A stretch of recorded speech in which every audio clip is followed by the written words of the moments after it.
మన తెలుగు పెద్దలు. రచన డాక్టర్ మల్లాది కృష్ణానంద్. చదివినవారు శ్రీ రొక్కం కామేశ్వరరావు. ఇవాళ శ్రీ వావిలాల గోపాలకృష్ణయ్య గారి గురించి తెలుసుకుందాం. గుంటూరు జిల్లా సత్తెనపల్లి గ్రామంలో 1906 సెప్టెంబర్ 17 విజయదశమి పండగ రోజున వావిలాల జన్మించారు. తల్లి పేరమ్మ, తండ్రి నరసింహం. మధ్యతరగతి కుటుంబం వీరిది. 13 సంవత్సరాల వయసులోని లోకమాన్య బాలగంగాధర తిలక్, మహాత్మా గాంధీల ఉపన్యాసాల పట్ల ప్రభావితుడై భారత స్వాతంత్ర ఉద్యమంలో వావిలాల పాల్గొన్నారు.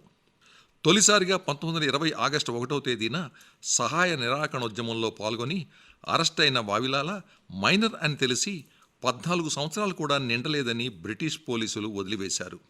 ఆ తర్వాత 1930 నుంచి స్వాతంత్ర ఉద్యమంలో అన్ని ఘట్టాల్లో వరుసగా 1928లో సైమన్ కమిషన్ బహిష్కరణ, 1930లో ఉప్పు సత్యాగ్రహం, 1942 క్విట్ ఇండియా ఉద్యమం, ఇలా స్వాతంత్ర పోరాటంలోని అనేక ఉద్యమాల్లో పాల్గొని 14 సార్లు అరెస్ట్ అయి 7 సార్లు కఠిన కారాగార శిక్ష వావిలాల అనుభవించారు. నాటి నుంచి నిత్య పోరాటశీలిగా నమ్మిన విలువలకు, విశ్వాసాల కోసం కడదాకా పోరాడిన నిత్య ఉద్యమశీలి వావిలాలగా గణతికెక్కారు. ఆనాటి స్వాతంత్ర ఉద్యమం తర్వాత ఆంధ్ర రాష్ట్ర ఉద్యమం, విశాలాంధ్ర ఉద్యమం, గ్రంథాలయోద్యమం, భూమి శిస్తు పెంపుదల వ్యతిరేక ఉద్యమం, రైతాంగ ఉద్యమం, 2000 సంవత్సరంలో మద్యపాన నిషేధ ఉద్యమ చైర్మన్గా వావిలాల తన చివరి క్షణం వరకు తెలుగువారి కోసం, తెలుగు భాష అభ్యున్నతి కోసం నిరంతరం పోరాడిన యోధుడు, గొప్ప మానవతావాది. ప్రజా సమస్యలపై అలుపెరగకుండా 8 దశాబ్దాల పాటు అవిశ్రాంత పోరాటం జరిపిన మహోన్నత గాంధేయవాది, మచ్చలేని ప్రజాప్రతినిధి. శ్రీ వావిలాల సత్తెనపల్లి అసెంబ్లీ నియోజకవర్గం నుంచి 1952, 55, 1962, 67 వరకు 4 సార్లు వరుసగా శాసనసభ్యునిగా ఎన్నికయ్యారు. శాసనసభ నిర్వహించే కాలంలో ఏనాడు సభకు వారు గైహాజరు కాలేదు అని ఆయన సమకాలీకులు పేర్కొంటారు.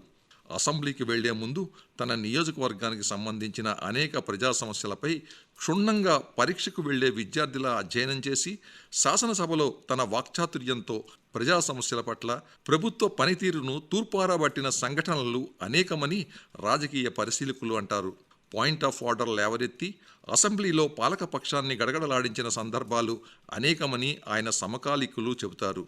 అంతేకాదు, ఆయన స్పృశించని రంగం, ఆయనకు తెలియని సమస్య, ఆయన చదవని విషయం, ఆయన వేయని ప్రశ్న ఉండదని రాష్ట్ర తొలి శాసనసభాపతి అయ్యదేవర కాళేశ్వరరావు ప్రశంసించారు.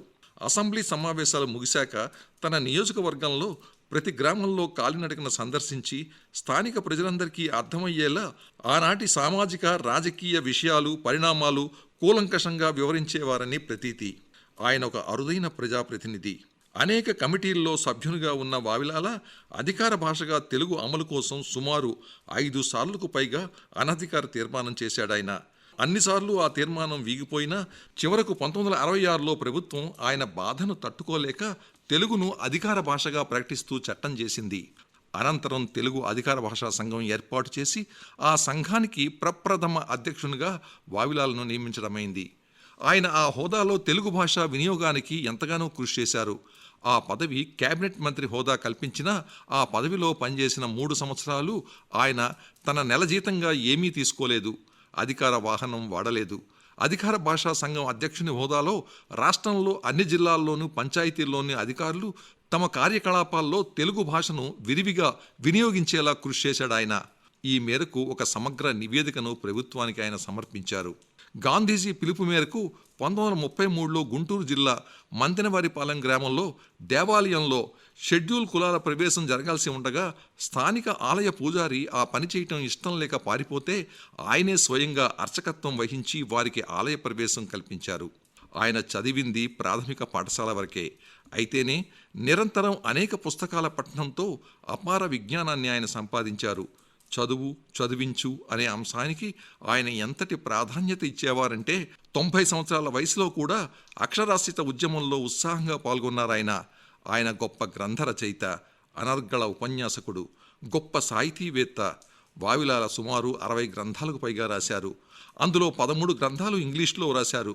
అనేక పత్రికల్లో వందలాది వ్యాసాలు రాయటం ఆయన దినచర్యలో ఒక భాగం అనొచ్చు. ఆంధ్రపత్రిక, భారతి వంటి సాహితీ పత్రికల్లో సహాయ సంపాదకుడిగా, విద్యార్థి, జ్యోతి, సహకారం పత్రికల ఎడిటర్గా, గుంటూరు జిల్లా పత్రికా రచయితల సంఘం అధ్యక్షునిగా, అఖిల భారత వర్కింగ్ జర్నలిస్టుల సంఘం వ్యవస్థాపక సభ్యుల్లో ఒకనిగా వావిలాల ఉన్నారు. గోల్కొండ, ఆంధ్రప్రభ, తెలంగాణ పత్రిక తదితర పత్రికలకు విలేకరుగా ఆయన పనిచేశారు. ఆంధ్ర, శ్రీ వెంకటేశ్వర, ఉస్మానియా, నాగార్జున విశ్వవిద్యాలయాల్లో సెనేట్ సభ్యునిగా ఎన్నికైన ఘనత ఆయనకు లభించింది. ఈ 4 విశ్వవిద్యాలయాల్లో తెలుగు బోధనా భాషగా ప్రవేశపెట్టేలా ఆయన కృషి చేశారు. విద్యారంగానికి ఆయన చేసిన కృషికి గాను ఆంధ్ర విశ్వవిద్యాలయం కళాప్రపూర్ణ బిరుదుతో సత్కరించింది. భారత ప్రభుత్వం పద్మభూషణ్తో సత్కరించింది. నందికొండ, పోచంపాడు, వంశధార, శ్రీశైలం ప్రాజెక్టుల సాధనలో ఆయన కృషి ఎంతో ఉంది. రాష్ట్ర శాంతి సంఘం అధ్యక్షుని హోదాలో ప్రపంచ శాంతి మహాసభల సందర్భంగా ఆయన France, Switzerland, Australia, Finland, Sweden, Soviet Union, Afghanistan దేశాలలో పర్యటించి అలీనోద్యమంపై అనర్గళంగా, సాధికారకంగా ప్రసంగించారు. ఇంతటి విశేష ప్రతిభ గల వావిలాల దినపత్రికల్లో ఉత్తరాల శీర్షికను కూడా తన అభిప్రాయాలను ఒక పోస్టు కార్డుపై వ్రాసి పంపడం అలవాటు. ఎలాంటి భేషజం లేని నిరాడంబరుడు ఆయన. అంకెలు, గణాంకాలతో సహా తేదీలు, సంవత్సరాలతో తన 8 పదుల రాజకీయ జీవితంలోని ప్రతి అక్షరాన్ని, అంశాన్ని కూలంకషంగా ముక్కుసూటిగా చెప్పడం ఆయన రివాజు. సమున్నత ఆదర్శాలకు, స్వచ్ఛత, నిర్భీతి, నిరాడంబరత, నిస్వార్థ ప్రజాసేవకు జీవితాన్ని త్యాగం చేసిన అనుపమాన త్యాగశీలి వావిలాల గోపాలకృష్ణయ్య.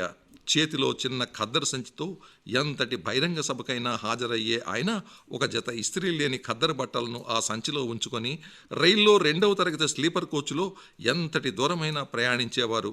స్వాతంత్ర సమరయోధునిగా మొదటి తరగతిలో పరుపుల కోచ్లో హాయిగా ప్రయాణించవచ్చు, కానీ సాధారణ స్లీపర్ కోచ్లోనే ఒక సాధారణ పౌరుడిగా ఆయన ప్రయాణించేవారు. అదేమిటంటే, ఇది చాలేవోయ్ అని చిరునవ్వుతో జవాబిచ్చేవారు. అసాధారణ వ్యక్తిత్వం ఆయన సొంతం. వావిలాల ఆజన్మ బ్రహ్మచారి. వివాహం చేసుకుంటే ప్రజాసేవకు ఆటంకమని భావించిన ప్రజల మనిషి. ఎప్పుడూ నిరాడంబరంగా ఉండే వావిలాల 97 సంవత్సరాల వయసులో ఏప్రిల్ 29, 2003లో హైదరాబాదులోని నిమ్స్ ఆసుపత్రిలో తుదిశ్వాస విడిచారు.